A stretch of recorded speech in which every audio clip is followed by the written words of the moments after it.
Bismillahirrohmanirrohim. Assalamualaikum warahmatullahi wabarakatuh. Bapak Ibu Dewan Juri yang saya hormati, Panitia Pelaksana Lomba Esai Mahasiswa Tingkat Nasional Pekan Ilmiah dan Kreativitas Remaja 2020 yang saya hormati, dan teman-teman finalis yang saya banggakan. Kian hari teknologi berkembang dengan sangat pesat, salah satunya teknologi di bidang internet mobil. Pengguna dapat mengunduh berbagai aplikasi online dengan mudah dan cepat. Lebih dari 700.000 aplikasi tersedia di Google Play, termasuk aplikasi games. Akan tetapi kebanyakan tersedia dalam bentuk games yang kurang mendidik. Padahal seharusnya perkembangan teknologi dapat dimanfaatkan dengan baik untuk peningkatan mutu pendidikan. Karena generasi bangsa dicerdaskan melalui pendidikan dan mutu pendidikan dapat ditingkatkan melalui proses pembelajaran yang baik. Pembelajaran yang dilakukan oleh tenaga pendidik bertujuan agar peserta didik mendapatkan bekal terbaik guna tercapainya pendidikan dan pembelajaran yang bermakna. Yusran Tebe selaku Konsultan Nasional Pendidikan dalam Situasi Darurat UNICEF RDI mengatakan, saat ini lebih dari 60 juta peserta didik di Indonesia tak bisa bersekolah akibat COVID-19. Dari jumlah tersebut, angka terbanyak berasal dari pelajar SD atau sederajat dengan total lebih dari 28 juta peserta didik. Tenaga pendidik dan peserta didik diharuskan melakukan pembelajaran secara online, sehingga tidak ada pertemuan secara tatap muka di dalam kelas. Tetapi 69% anak atau peserta didik merasa bosan selama belajar dari rumah.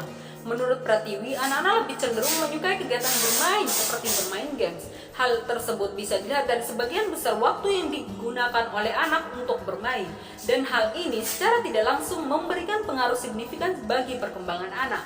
Seharusnya, anak tidak hanya bermain game untuk menghabiskan waktu, melainkan dapat menjadi edukasi atau pembelajaran guna meningkatkan wawasan anak tentang materi yang diajarkan oleh guru di sekolah. Sehingga implikasinya adalah bermain tidak hanya meningkatkan keterampilan fisik, tetapi juga kemampuan intelektual anak. Media merupakan salah satu bagian dari sistem pembelajaran. Media sangat berpengaruh terhadap jalannya proses pembelajaran, terutama di era new normal saat ini. Media dalam proses pembelajaran akan mempermudah peserta didik memahami hal-hal yang dipelajari.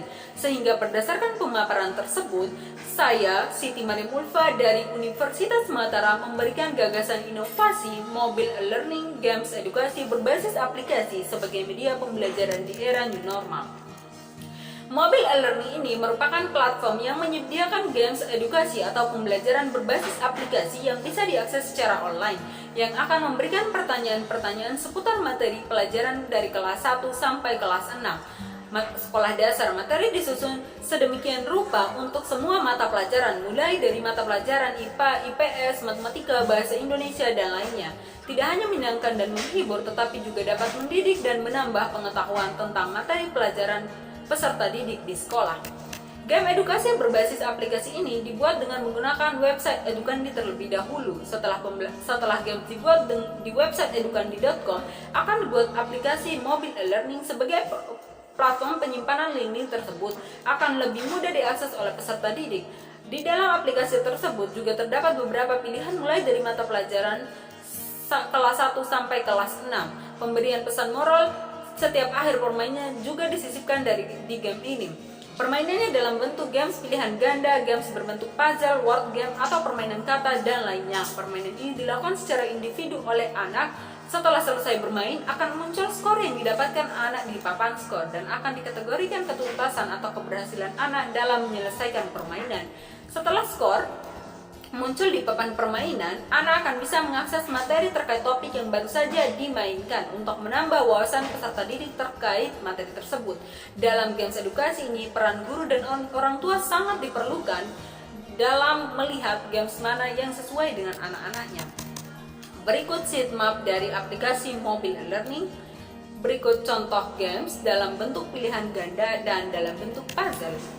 Untuk merealisasikan mobile e-learning ini dengan baik, maka diperlukan pihak-pihak yang dapat membantu mengimplementasikannya. Yang pertama adalah gerakan sadar belajar sedari dini, memiliki peran untuk mempromosikan mobile e-learning ini sehingga dapat diminati oleh anak-anak sekolah dasar. Yang kedua adalah orang tua dan guru. Yang ketiga, peserta didik sekolah dasar.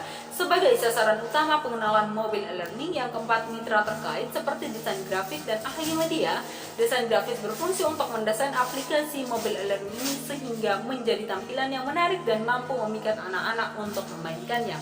Ada beberapa tahapan untuk merealisasikan mobile e-learning ini. Yang pertama adalah tahap persiapan, merupakan tahap pembuatan aplikasi mobile e-learning dan merekrut anggota gerakan sadar belajar. Yang kedua, tahap pelaksanaan, meliputi tahap pengenalan mobile e-learning ini kepada anak-anak, orang tua, guru, dan masyarakat umum. Pengenalan ini bisa dilakukan secara online maupun offline, disesuaikan dengan kondisi dan keadaan. Yang ketiga, tahap evaluasi. Tahapan ini untuk menilai keberhasilan mobile e-learning ini dalam meningkatkan minat anak dalam belajar. Berdasarkan hasil analisis permasalahan yang telah dipaparkan pada bagian sebelumnya, maka dapat disimpulkan bahwa aplikasi mobile e-learning ini dapat digunakan sebagai alternatif media pembelajaran dan membantu anak dalam belajar di era new normal saat ini. Sekian presentasi dari saya, kurang lebihnya saya mohon maaf. Wassalamualaikum warahmatullahi wabarakatuh.